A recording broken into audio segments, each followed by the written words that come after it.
Hello, and welcome back to another exciting episode of EpicDogan. Today's video is going to be a little bit differently in the way that it's done. You'll see what I'm talking about in just a moment. But first, what are we discussing in this video? We're discussing something that happened 52 years ago in 1971 and involved an airplane, a 727 Boeing, a secret note, a lot of money, and a mystery man known only as D.B. Cooper. Now, we know here at EpicDogan who D.B. Cooper actually is. Notice I said is and not was. He's still active. He is still an active member of today's society. And he's not who you'd think he might be. He is none other than Jim Parsons, a.k.a. Sheldon Cooper, from The Big Bang Theory. Now, I know what you're thinking, what you're saying right now. You're saying, okay, this is ridiculous. This has gone way beyond the point of ridiculousness, and I won't stand for it. But I tell you, I don't want you to stand. I want you to continue sitting and watching this video. I will explain everything. When I say I will explain everything, I actually have a source. All these claims that EpicDogan has made, it has come to our attention that a lot of you just don't believe what we're saying. So it's time you hear from the source. Well, one of the sources. Today, I have brought one of my sources to the EpicDogan studio, and he himself has put in a lot of research into this claim. So I think it'd be best if you heard the facts, the science, the evidence from my source, none other than... Hey, hold on now. Hold on. Besides just being a source, I'm supposed to be anonymous. So that means you don't be telling my name to people. Yes, no. I wasn't actually going to say your name. I was going to say none other than my source. Yeah. Okay, maybe I was going to let it slip, but we did correct it, and it's good now. Anyways, again, people, this source comes from a very reliable place, and let's hear what he has to say. Hello, all you wonderful people. Hello. I am the source. Yeah. So, I figured, why should you trust me? You've never heard from me before. You may have heard some of my information that I've given, but why should you trust me? So I decided I'm going to go ahead and I'm going to let you in on some of my qualifications. I am a professor at the Scientific Institute of Sciencey Stuff at Yale, or SISSY for short. That's right. So from now on, we're just going to go ahead and refer to me as the Sissy Professor. Yeah. So the fact that I have Professor in my title should be enough for you to trust me. Because that means that I am a professor. And professors know everything. Especially sciencey professors. They know sciencey stuff. And this is science. So therefore, let's get on with the science. Okay, so what we're going to start with is I'm going to show you some evidence. And at first, you may not understand what they have to do with each other. But I guarantee by the end of this, you will. And if not, I will explain it again. Because that's what we do. We will keep forcing information into your head repeatedly until you believe it. No sleeping during your lessons! Learn! Learn! Learn! Learn! Learn! Learn! Learn! That is the sciencey way. So this first piece of evidence. Do you see anything strange about that? Of course not. That's national treasure, Nicolas Cage. How old would you say Nicolas Cage is in this picture? You say he may be in his 60s? Possibly early 70s? Maybe 40s? You never know with Nicolas Cage. What if I told you he was actually multiple hundreds of years old? Would you believe it? Well, you should, 'cause it's true. Do you see anything strange in this picture? Of course not, 'cause this is national treasure Betty White. Everybody loves Betty White. How old did you say she is in this picture? Did you say maybe, mid-70s, 80s maybe, possibly 90s? What if I told you that she was actually multiple hundreds of years old? Would you believe that? Well, you should, because it's true. What about this picture right here? Do you see anything strange in it? Of course you don't. This is national treasure and star of the multi-million-dollar Aquaman movies, Jason Momoa. How old would you say Jason Momoa is? Maybe in his 30s? Possibly 40s, but just really well taken care of. But what if I told you that those rock-hard abs are actually multiple hundreds of years old? Do you believe it? Well, you should, because it's true.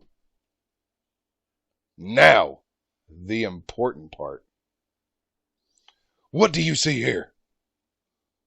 If you were to say that you see Emmy Award-winning actor of The Big Bang Theory, Jim Parsons, I would say, kinda, maybe just a little bit. Because the actual truth is that is D.B. Cooper. And you go, how would that be possible? The D.B. Cooper accident happened in 1971. Mr. Jim Parsons could not have done that because he would be much older. And to that I say, touche. That would make sense if you followed what many people believe to be reality. But see, the scientific community, we know the ins and outs of reality because we know science. And science is telling me that Mr. Jim Parsons is actually hundreds of years old. And this is where we show you the proof. Okay, so let's start by going ahead and pulling back up that picture of National Treasure Betty White. So this is Betty White in 2021. You have that in your head? Learn! Learn! Learn! Thought so. So, let's go ahead and pull up a picture of Betty White from Lake Placid in the year 1999. Do you see anything strange? Well, what about this? Let's go ahead and pull up a picture of Betty White from the Golden Girls. Still not convinced? Let's go ahead and pull up a picture of Betty White from Match Game. See, now the thing that jumps out to me is that this is like the course of about 50 years. And she looks about the same the entire time. So, now let's pull out the smoking gun. Let's go ahead and pull up that picture that we found from ancient Egypt. There. Now that's your proof. Right there. Because that clearly depicts Betty White in ancient Egypt. Still looking the exact same. Except back then, they didn't call her Betty White. They called her Cleopatra. And see, that makes perfect sense. Scientific sense. If you've always wondered, how come there are so many people that are still attracted to Betty White, even when she's ancient and decrepit? It's because she used to be known as Cleopatra. And everybody was attracted to Cleopatra. So see, this was just her lingering Cleopatra-ness. And yes, that is a scientific term. I dubbed it myself. And I'm allowed to do that. Because I be a scientist. A professor, mind you. A sissy professor. So her innate Cleopatraness is coming through even in her old age. And you go, but hasn't Betty White passed on? How could she live for so many hundred of years and then just die? The answer is, she just finally got bored. So she decided to move on. So let's go to the next one. Now this is a picture of National Treasure Nicolas Cage once again. Does it look familiar? It should, because I showed it to you 3 or 4 minutes ago. Now look at this. Look at this picture. It was back from the 1800s, at the dawn of the century, and the dawn of the camera. Well before Nicolas Cage should be alive. But look at this guy. He looks like somebody who might look a little bit familiar. That's because it's Nicolas Cage. We go, what would Nicolas Cage be doing back then? Could he be a time traveler? Absolutely not, because that is ridiculous. It is absolutely scientifically unfounded. Time travel does not exist. Unless it does. So if science says that time travel does not exist, currently patent pending, then the only logical explanation would be that Nicolas Cage is still alive. And that was him back then, and this is him now. This is him back then, and this is him now. This is him back then, and this is him now. Can you argue with that? Learn! Learn! Learn! I didn't think so. And for our next piece of evidence, let's go ahead and pull back up that picture of the star of the multi-million-dollar Aquaman franchise, Jason Momoa. There he is. Oh, look at him. Look at the little Momoa. Anyway, this is Jason Momoa.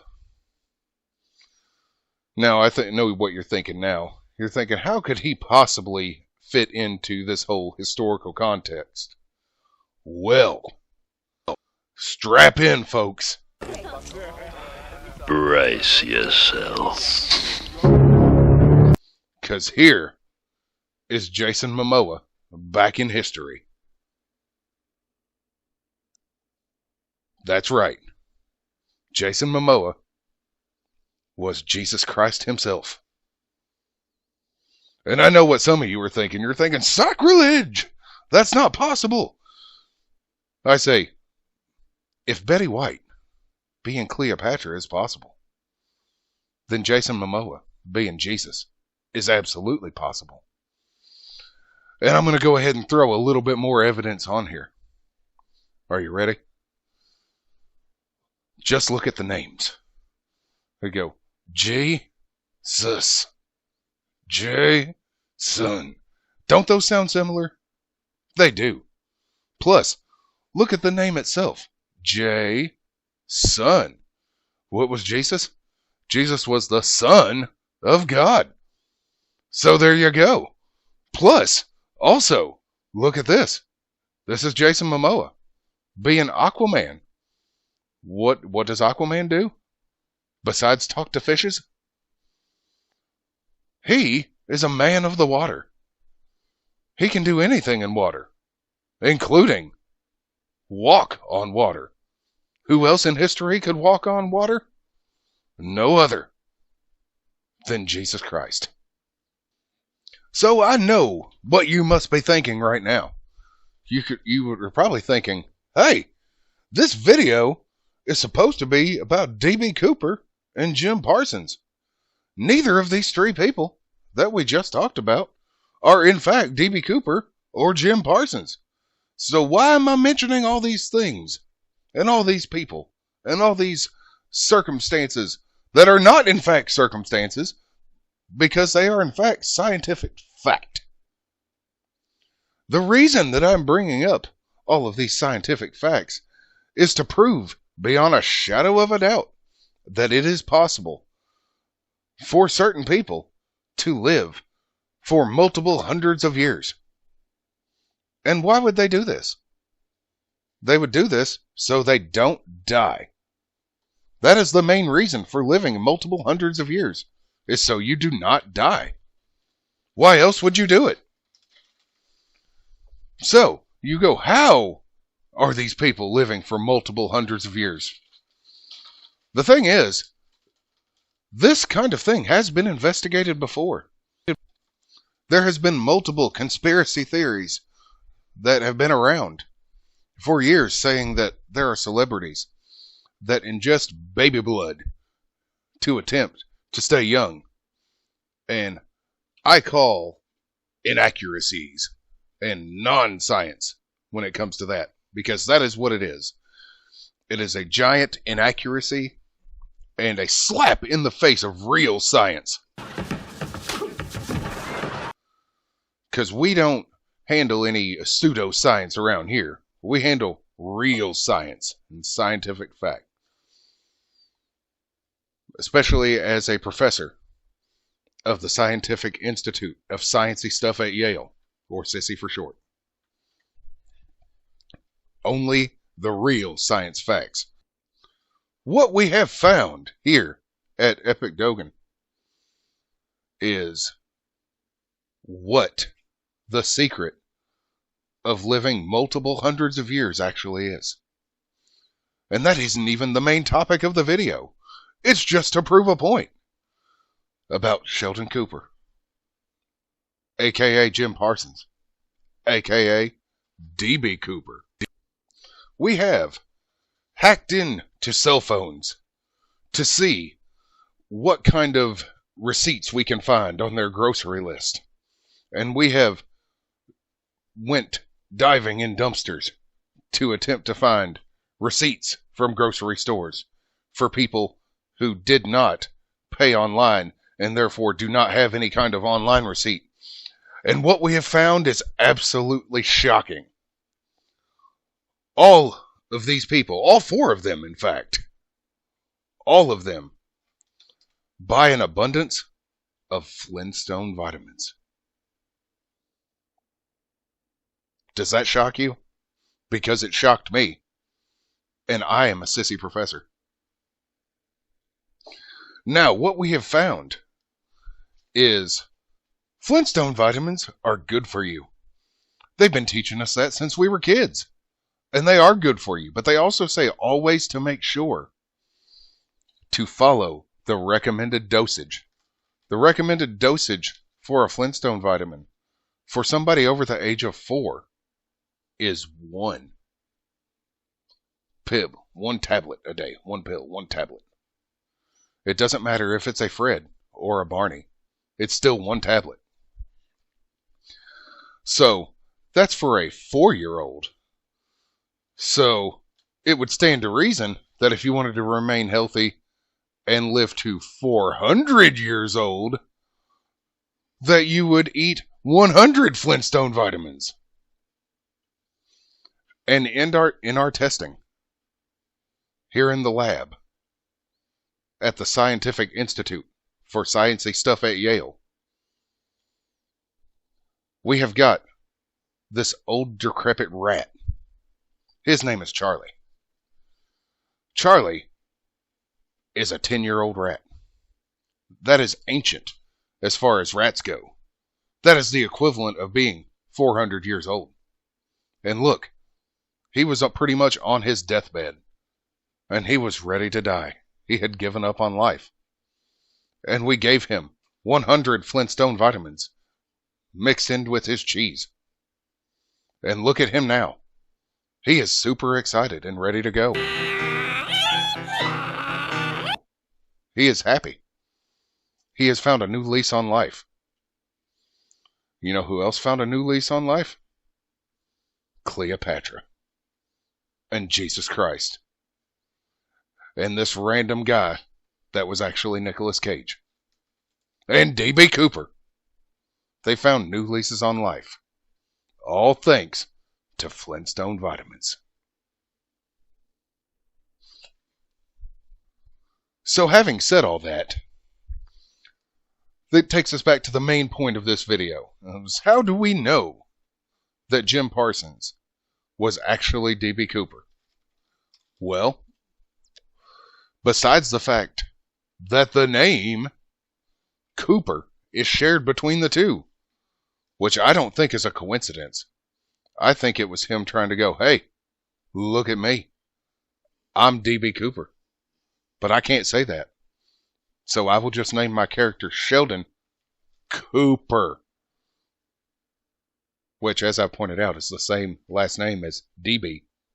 Cooper. It's the same. That's fact number 1. Fact number 2, which is the most damning evidence of all.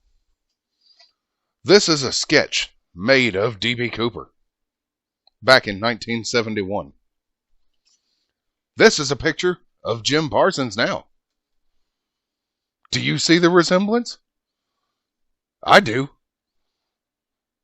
The hair is the same. The forehead's the same. The chin's the same. The nose is the same. And last but not least, the last piece of evidence. We have a first-hand eyewitness account of the whole D.B. Cooper incident from this stewardess. See, she was the one that was handed the note that was told there was a bomb on the plane and that he was going to jump and all this other stuff. As you are well aware, in Hollywood, it is well known that when people jump out of planes, they always have to yell something. Most of the time, when they jump, people yell Geronimo. But according to this stewardess, when D.B. Cooper jumped from the plane, the thing that he yelled was actually Bazinga. Now who else says Bazinga? Exactly. Sheldon Cooper, a.k.a. Jim Parsons, a.k.a. D.B. Cooper. And to take it one step further, if you take the word Bazinga, which most people assume is not an actual word but some type of sound effect, if you take that actual word and you translate it into ancient Euro Yiddish, it actually translates into, my name is D.B. Cooper, but I'm going to go by Jim Parsons so people will not know that my name is D.B. Cooper. And that is irrefutable. Can you argue with that evidence? I think not. You could try, but you would be wrong. Because I am a scientist, and I say it's fact. And I say it's fact based off of science. And I know science, because I am a professor at the Scientific Institute for Sciencey Stuff at Yale, or SISSY for short. And that is the damning evidence, folks. That's what it is. This is undeniable proof, beyond a shadow of a doubt, pure science fact, that D.B. Cooper is actually Jim Parsons. I'm going to go ahead and turn this back over to Mr. Epic or Mr. Dogan, whichever it may be. Thank you, Mr. Source. Now, I could have sat here and gone through all of this myself like I normally do. But, again, it would not have been as beneficial or more as effective as it was with an actual scientist from the Scientific Institute of Sciencey Stuff at Yale if it had come from me. We are so lucky that we had him and that he was able to deliver all of those scientific facts to provide evidence that, again, Jim Parsons, a.k.a. Sheldon Cooper, is D.B. Cooper. And one last thing before we go. The side-by-side D.B. Cooper sketch and Jim Parsons, there you have it. If there's any doubt in your mind after watching this video, well, watch it again. And pay attention this time. Learn! Learn! Learn! But that's all for today. We're still working on a catchphrase. Goodbye.